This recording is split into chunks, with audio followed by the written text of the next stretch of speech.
dry wind sweeps across the slopes of Mount Horeb. Thorn bushes grow sparsely among the rocky terrain of this barren land. The bleating of sheep searching for grass is the only sound breaking the silence.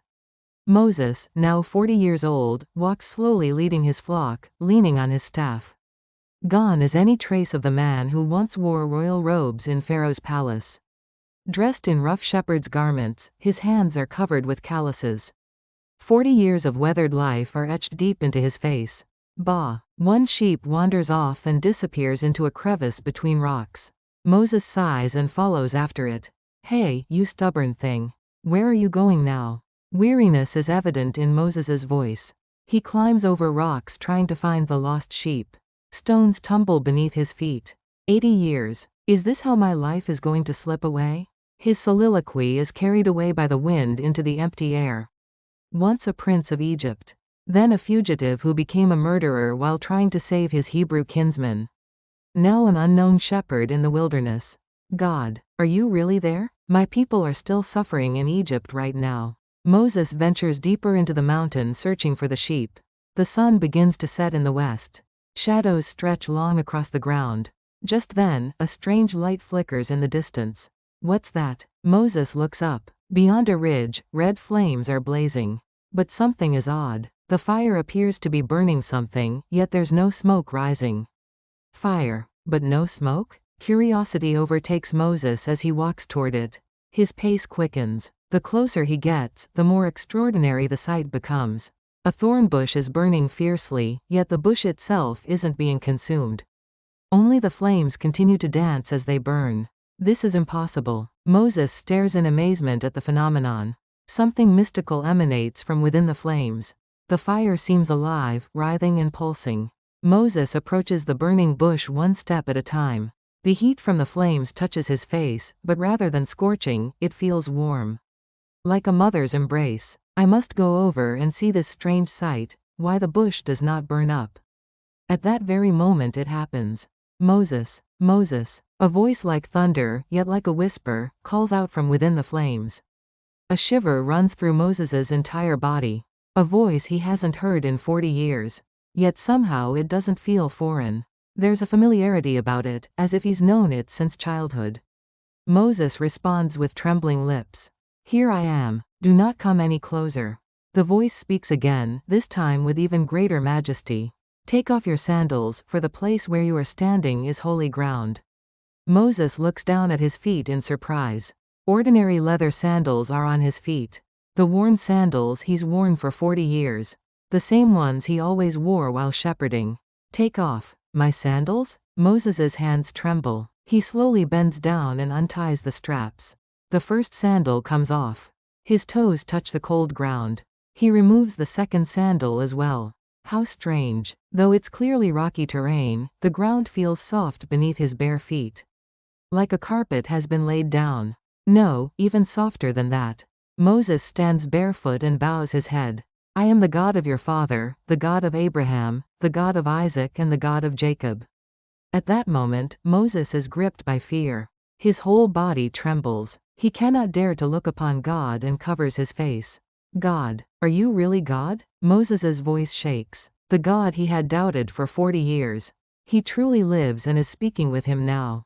I have indeed seen the misery of my people in Egypt. I have heard them crying out because of their slave drivers, and I am concerned about their suffering. God's voice continues. Moses's heart pounds. God has been watching the Hebrew people suffering in Egypt. So I have come down to rescue them from the hand of the Egyptians. And to bring them up out of that land into a good and spacious land, a land flowing with milk and honey. Tears stream down Moses's face. The homeland people he had tried to forget for 40 years. Images of them being beaten while making bricks come flooding back. So now, go. I am sending you to Pharaoh to bring my people the Israelites out of Egypt. Moses looks up in shock. Who am I that I should go to Pharaoh and bring the Israelites out of Egypt? Moses's voice trembles. 40 years ago, he had fled because he killed an Egyptian. How could he dare stand before Pharaoh? I will certainly be with you. God's voice is heard again, gentle yet filled with confidence. And this will be the sign to you that it is I who have sent you when you have brought the people out of Egypt. You will worship God on this mountain. Moses's heart settles a little. God's promise to be with him. But questions still remain. Suppose I go to the Israelites and say to them, "The God of your fathers has sent me to you," and they ask me, "What is his name?" Then what shall I tell them? That's right. For the Israelites to believe, they need to know God's name. Even if he says the God of Abraham, Isaac, and Jacob, if they ask for the exact name, what should he answer? The flames burn even brighter. A voice that shakes the universe is heard from within. I-am-whoiam. Moses holds his breath. I-am-whoiam. The one who is existence itself. The one who exists eternally without beginning or end. This is what you are to say to the Israelites, "I-am has sent me to you." God reveals his holy name. Yahweh, the one who exists eternally. The Absolute. God also said to Moses, "Say to the Israelites, the Lord, the God of your fathers, the God of Abraham, the God of Isaac and the God of Jacob has sent me to you. This is my name forever, the name you shall call me from generation to generation." Holiness fills Moses's entire being. The ground beneath his bare feet trembles. No, it's not the ground that's shaking, it's his own soul that's trembling. Go, assemble the elders of Israel and say to them, "The Lord, the God of your fathers, the God of Abraham, Isaac and Jacob appeared to me and said." God gives him the specific plan. Gather the elders of Israel and go to Pharaoh to demand that he let the people go. But Moses's heart is still filled with fear. What if they do not believe me or listen to me and say, "The Lord did not appear to you"? God understands Moses's heart. "What is that in your hand?" Moses looks at his own hand. The staff he's used for shepherding for 40 years is in his grip. A staff. Throw it on the ground. Moses throws the staff to the ground. Instantly, it transforms into a snake, writhing and slithering toward Moses. Ah! Moses jumps back in surprise. His bare toes scrape against the rocky ground. Reach out your hand and take it by the tail. Take the snake by its tail? Moses hesitates. If he grabs a snake by the tail, it might turn around and bite him.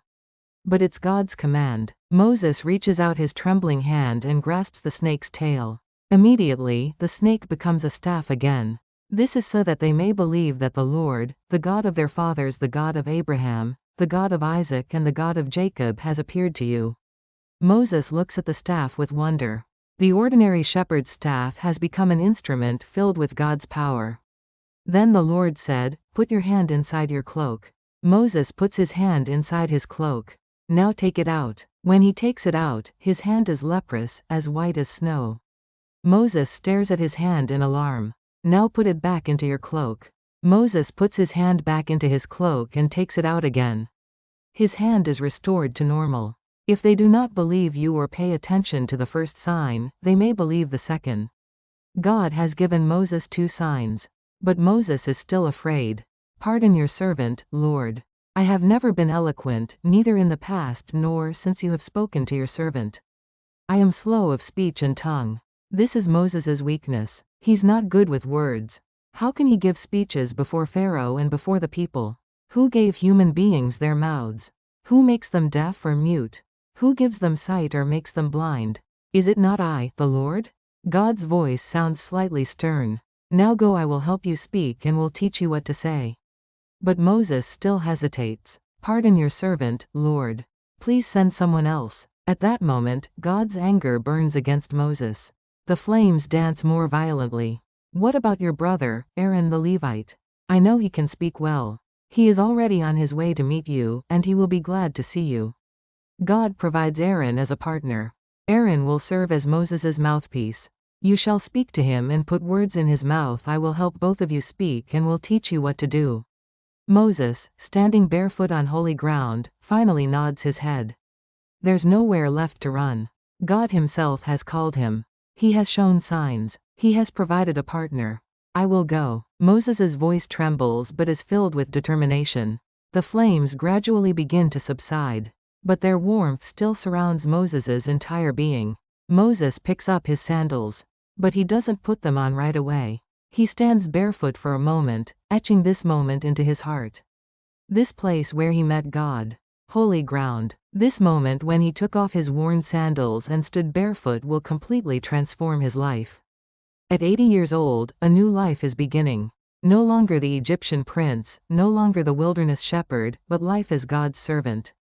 Moses slowly puts on his sandals. But now these sandals have taken on new meaning. They're not just tools to protect his feet, but instruments that will enable him to walk wherever God sends him.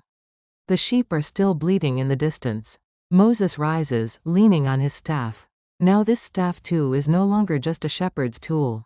It's a staff of power filled with God's might. Let's go. Moses calls to his sheep and turns to leave. Now he must return to Jethro, gather his family, and head to Egypt. To liberate a nation that had been enslaved for 400 years. The setting sun paints Mount Horeb crimson. Moses's figure disappears into the distance. The place where he briefly stood after removing his sandals still seems to bear traces of holiness.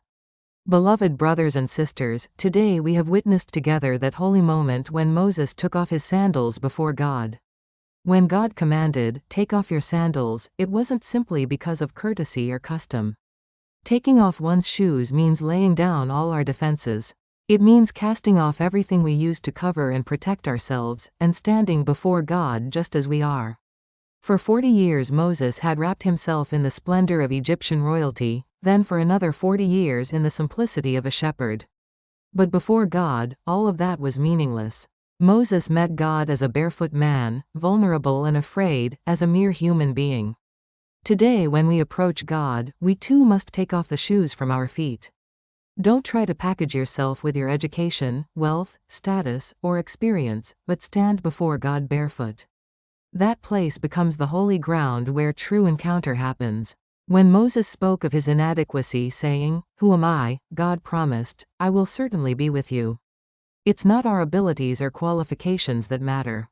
It's God's promise to be with us that makes us capable. Today, God is calling you in your life's circumstances. Are you hesitating because of your inadequacies or past failures? Like Moses, become barefoot and approach God. There you will meet the great, I am WHOIAM. And you will experience the amazing work of His power manifesting through your weakness. Amen.